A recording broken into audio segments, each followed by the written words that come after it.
Following the death of a beloved Buffalo chef, Conor Casey, his loved ones wanted to keep his memory alive, and they thought, what better way than to feed the need? And they created the Conor J. Casey Foundation. And I'm joined here by Ann Casey, a board liaison and Conor's sister-in-law, and board member Carly Story. Thanks so much for being here with me on Daybreak this morning. You. First, for those who never had the privilege and the honor of meeting Conor, Ann, tell me about who he was.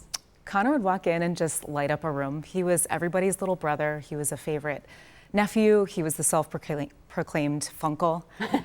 He would never miss a family gathering. So really, we're carrying on that legacy of gathering good people around good food. And he was a chef where? Yes, he was a chef at Coco on Main Street. Mm-hmm. He was the only chef there. It was started, and he was the big kahuna there. Mm.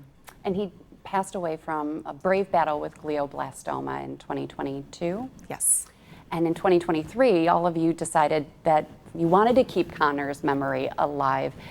Tell me, Carly, about what the foundation is all about. What's the mission? Why'd you start it? Yeah, so in brainstorming sort of how we were going to keep Conor's legacy alive, different suggestions were thrown around, and something that we talked about was Conor would never call himself a scholar. So a scholarship wasn't really going to be the great fit for us, but we wanted to center something around food and fun, community. So this idea for Feed the Need and raising money to help distribute these funds that we raise to local nonprofits who are boots on the ground doing the work to feed the need in the community, whether that is actual food, nutrition, or other ways that we get our sustenance. And so through the support of the community and the foundation raising so much money through golf tournaments and other events, you were able to distribute $50,000 plus in grants last year. Tell me about some of the organization that received the funds from the Conor J. Casey Foundation. Yeah. So our largest recipient last year was Upward Design for Life. We were able to provide them with a $20,000 grant, which was incredible. Upward Design for Life furnishes homes for people who are moving out of homelessness or shelters. Mm-hmm. And so with that, they're able to buy things like brand new kitchen utensils and pots and pans and hot plates and microwaves, things like that you don't think would make such a huge impact, but can. Mm-hmm. We were able to develop 2 sustaining partnerships with organizations, Buffalo Resilience and Home Beneath Our Feet, other really great organizations who are meeting the needs in their community. Mm-hmm. We were able to provide funding for Justice for Migrant Families, a couple of different food kitchens, things like that.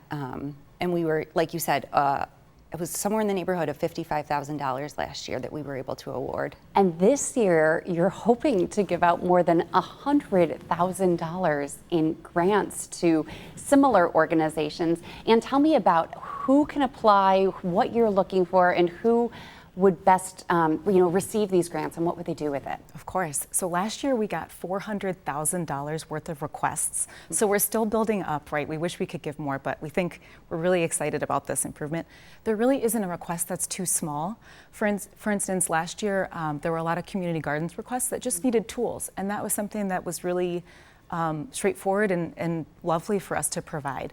So there is no anyone who's in line with the mission, like Carly said, of nourishing the community with especially sustaining practices like teaching. It could be for classes, for gathering points to teach about gardening or sustainable practices.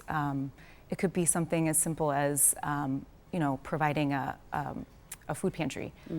Just like the casing for it, or a freezer, which we did last year. Yeah. Mm-hmm. There's really no right or wrong. It's a nonprofit and it's Western New York based. Those are the requirements. Yeah, and the need is great here in Western New York. I think 514 really brought out a lot of awareness about food deserts in our community. But whether it's urban or rural or even suburban, the need for food and sustenance here in Western New York is unfortunately a real problem, and I'm sure you've discovered that even more as you are developing the Conor J. Casey Foundation, right? Yeah, and that's one of the reasons that we were so excited to be able to have this sustaining partnership with Buffalo Resilience, who was founded shortly after 514 and really saw the need in the area for fresh food, mm-hmm. Healthy foods, things like that, and just if we can help to fundraise for those smaller organizations that maybe don't have as large of a network, we're happy to help in any way that we can. And something else that you're doing, and this is a new initiative with the Conor J. Casey Foundation, it's the Love Vending Machine, which I think is so unique and a really easy way to give. Can you explain what this is, where to find it, and what the purpose is? Yeah. Sure. It's a vending machine, just like it sounds, and it's been traveling around town for several months now. It's currently at Seneca 1, so anyone can go in and explore it. It's in the lobby. And it's a way to directly give a smaller amount, like from $20 to $40, to a community organization. What you get is a little plaque, and it tells you exactly what you're providing. So it could be diapers for a child for a week. It could be transportation for a senior to get to a medical appointment. It could be grass cutting for someone who's unable to cut their own grass. So all types of community needs. There's also some pet interest in there. So please go check it out, and it will be traveling on, but it will be in Seneca 1 for at least one more week. Wonderful. Okay, what a great initiative. That's awesome. And so through the golf tournament, oh, there's the Love Vending Machine right there.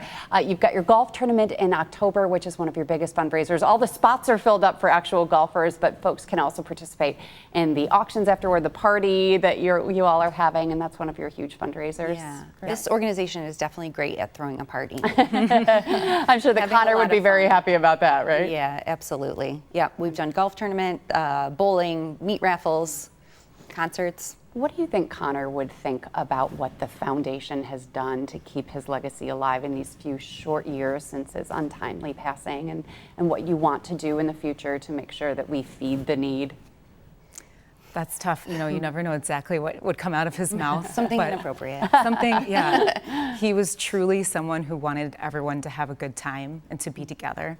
So that's really the mission here, is to celebrate his life with celebrations among family and friends and the larger group that we're, getting to know through all of this charitable work. Wonderful. Great work that you've done in his name. And again, the website that folks can go to get more information about the grant applications, which have to be in by July 31st, right? Yes. Yes. And the website is? ConorJCaseyFoundation.com. Okay, wonderful. Thanks so much for being here. Thank you. For having and us. Carly. And yes, again, you can apply for the grants by July 31st, and we'll have you back on to find out who's going to be awarded the $100,000 in grants this year. Congratulations. Yes, thank you so much. Stay with us. We'll have much more coming up right after the break.